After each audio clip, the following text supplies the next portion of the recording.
acabam é justamente por isso. Eu penso na minha felicidade pessoal.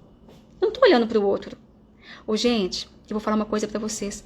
A grande maioria dos casamentos acabam porque a gente acha que o outro não tá nos fazendo felizes. Mas olha, o outro nunca vai preencher o espaço dentro da gente que é destinado a Deus. Jamais. Nem filho, nem marido, por mais que a gente os ame. Quando você adquire virtudes e ama a Deus, a sua vida consegue alcançar uma dimensão tão grande que a felicidade naturalmente ela chega como consequência. Aí você não cai no vazio. Um dos temas que nós vamos estudar aqui é o fim do vazio existencial. Que eu preciso tratar isso com vocês. Eu preciso tratar com vocês o perdão e a felicidade genuína da mulher, tá? Só dar um parêntese aqui. Voltamos aqui à filáusia, né? Então esse amor desordenado. O amor desordenado é a filáusia. O amor ordenado é a caridade. Né? Então, olha só, gente. A caridade, vamos só fazer uma retrospectiva. Caridade é o amar a Deus. Eu amo a Deus, amando ao próximo. Ponto. Tá? Amor, gente, não é sentimento. É serviço. As pessoas hoje dão ao amor um outro significado que não é o significado dele. O sentimento do amor é uma faceta do amor de verdade. Amor mesmo é serviço, é servir. Quando eu amo de verdade, eu dou a vida pela minha família, eu dou a vida pelo próximo e a felicidade chega. Vocês vão conseguir encontrar isso, vocês vão conseguir compreender isso, exercendo a caridade de verdade. Então, olha, vejam bem, caridade, fé, esperança são 3 virtudes teologais que a gente precisa pedir para Deus. E Deus nos dá. E aí a gente vai fazer o quê? A gente vai pedir cada vez mais para Deus aumentar isso na gente, essas virtudes na gente, e a gente cultivar as virtudes humanas para que essas virtudes teologais encontrem espaço para frutificar. Tá bom? Eu vou falar, gente, deixa eu ver, olha, eu falei que não ia ultrapassar 1h10, 1h15, tá? Então, só para a gente chegando aqui nos finalmente. Vou falar um pouquinho das virtudes humanas, né? E as falsas virtudes, que é muito importante, tá? Gente, falsa virtude. O que é falsa virtude? A falsa virtude, ela depende muito da finalidade da virtude. Se ela é vaidosa, ela não é virtude, né? Então, por exemplo, se eu faço alguma coisa para ser vista, para ser admirada, isso não é virtude, é exibição. Compreendem? Se eu vou dar uma esmola, mas eu vou dar de forma para que vejam, isso não é virtude, gente. Então, olha só, outra coisa que não é virtude são as qualidades dos temperamentos. Eu não sei se você sabe sobre os temperamentos, que também vai entrar na aula de formação humana, que nós vamos dar uma aula sobre 4 temperamentos. O temperamento colérico, fleumático, melancólico e sanguíneo. Então, cada temperamento, ele tem uma aptidão maior. Então, tem pessoas, por exemplo, que são extremamente bem-humoradas, né? Que é a característica dos sanguíneos. Eles são o sol da casa, tá? O que é natural para o temperamento não quer dizer que seja virtude. Vocês entenderam? Toda virtude ela é conquistada por meio de esforço.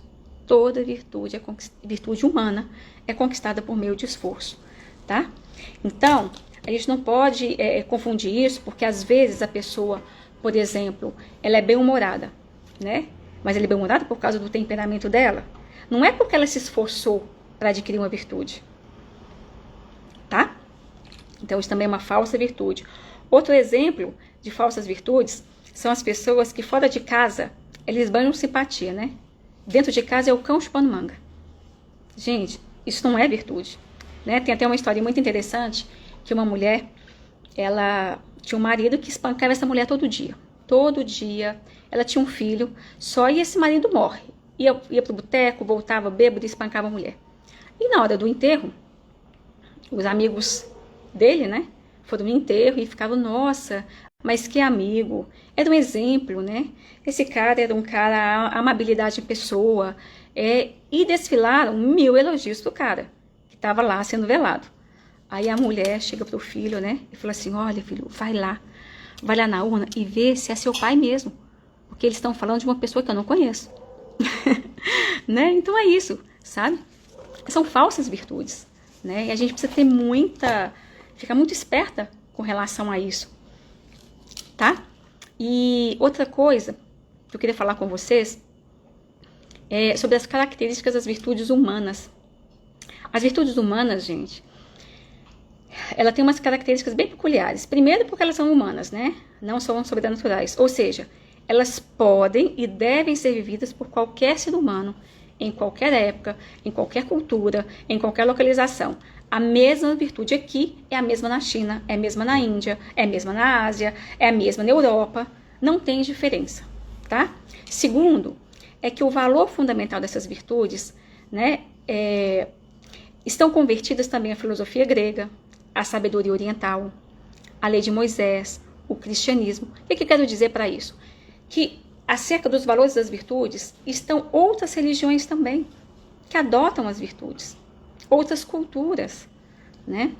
E o terceiro é que é o seguinte, as virtudes são estacas, tá? As virtudes humanas, olha, isso é muito importante, são estacas sobre as quais as virtudes sobrenaturais, essas que a gente pediu para Deus, se apoiam. Então, se a gente não tiver uma base de virtudes humanas, como é que a virtude que Deus vai infundir na gente, que é a fé, a esperança e a caridade, vai florescer? Não tem como, gente. Tem que ter uma base, tem que ter um terreno fértil. E esse terreno são as virtudes humanas, né? Então, as virtudes humanas, elas são vivificadas pela graça do Espírito Santo naqueles que vivem a graça de Deus, tá? Para finalizar, eu quero contar para vocês uma historinha muito interessante que eu escutei foi há umas 2 semanas, para vocês verem o que é uma pessoa virtuosa.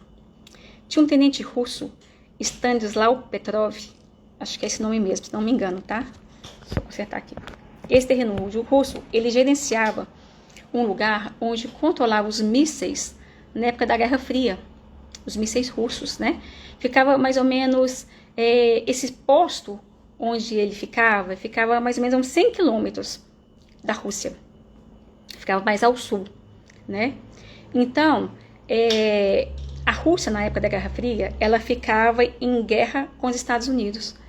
E ela tinha, tanto a Rússia quanto os Estados Unidos, armação, né, arma nuclear suficiente para acabar com o mundo várias vezes. Só para vocês terem uma ideia da potência bélica que tinha a Rússia, né? E num determinado momento, o detector de míssil começou pim, pim, pim, pim, pim. E aí, esse Stanislav, ele ficou surpreso, né? Porque o protocolo era o seguinte, se o detector de míssil soasse, ele era obrigado a comunicar com seus superiores para que houvesse um contra-ataque. Esse era o protocolo. E os russos, gente, respeitam muito o protocolo. Muito, né? Então, o que acontece? Só que esse tenente, ele conhecia os seus superiores. Ele sabia que a última coisa que os seus superiores fariam era ponderar se realmente era um ataque ou se realmente poderia ser um defeito, né? Então, o que ele fazia? O que ele fez? Olha a força das virtudes. Ele tinha a obrigação de comunicar aos seus superiores. Naquela época, o regime militar russo era o seguinte, se a pessoa desobedecesse, tinham 2 situações que aconteceria com ela. Ou ela ia ser torturada até a morte, ou ela ia para aquelas prisões chamadas Gulag. Vocês ouviram falar? Aquelas prisões russas, em que ficavam presos políticos e que eles morriam lá, desapareciam. Eles eram torturados, forçados a trabalhos pesados. Então, o que acontece? Mesmo correndo esse risco, o que ele fez?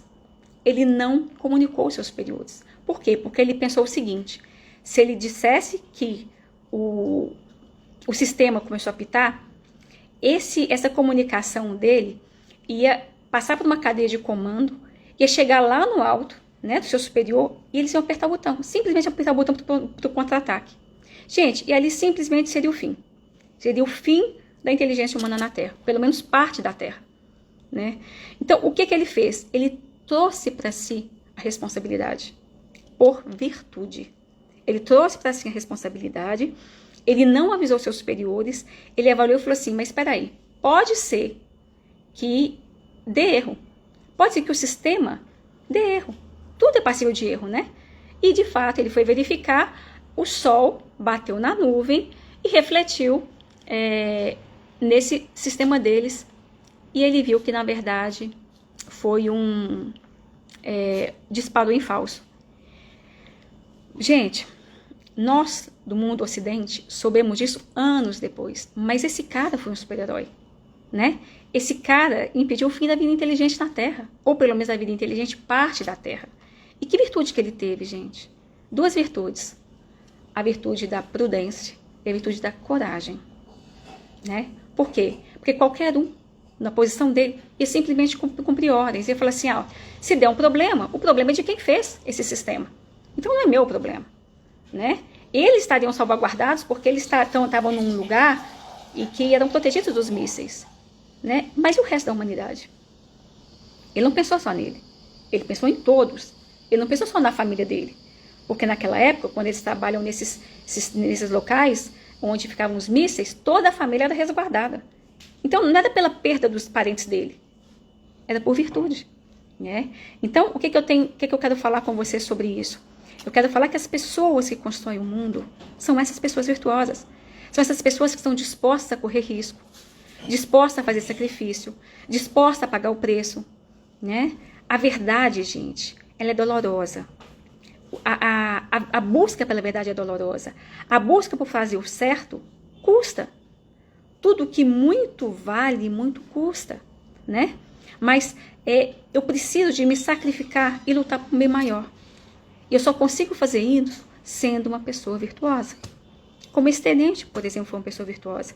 A gente não tem notícia, né? Se esse tenente foi pro Gulag. O que aconteceu com esse tenente? Realmente eu não sei. Mas o que eu posso dizer para vocês é que este tenente, ele foi o responsável, foi um herói, e que nós só soubemos muito tempo depois, tá? Então, gente, é isso. Eu fiz um roteirinho aqui, mas acho que é isso que eu queria falar com vocês. Nós não vamos nos estender porque, como eu disse, é uma aula densa, né? Mas eu espero ter passado para vocês um pouquinho desse conhecimento das virtudes, tá? E outra coisa, antes de finalizar, eu queria falar com vocês sobre a nossa forma de estudo. Eu queria comentar com vocês sobre a questão da metamorfose feminina, tá? Esse curso que hoje tem uns temas muito maiores do que virtude, eu acho que vai nos ajudar demais. E aí, na próxima aula, eu vou falar com vocês no grupo. Eu estou pensando em dar daqui uns 15 dias, dar para vocês sobre o segredo para vocês vencerem 2 armadilhas que acabam com a personalidade humana, que acabam com a nossa força feminina. São os 2 temas que nós vamos tratar sobre vitimismo e sentimentalismo. Tá na hora da gente acabar com isso, porque realmente isso é uma pedra de tropeço pra gente. E se a gente vencer o vitimismo e o sentimentalismo, eu falo com vocês uma coisa: tudo que vier vai ser lucro e vai ser muito mais tranquilo. Tá bom? É isso, gente. Um beijo grande. Fiquem com Deus. Obrigada pela companhia e por me fazerem estudar tanto. Tá bom? E eu vou avisando no grupo das próximas aulas. Eu vou tentar gravar aqui e vamos ver se vai dar certo. Tá? Obrigada a vocês, todas vocês. Um beijo grande, fiquem com Deus. Até a próxima aula. Vou fechar aqui, tá, gente? Dá licença.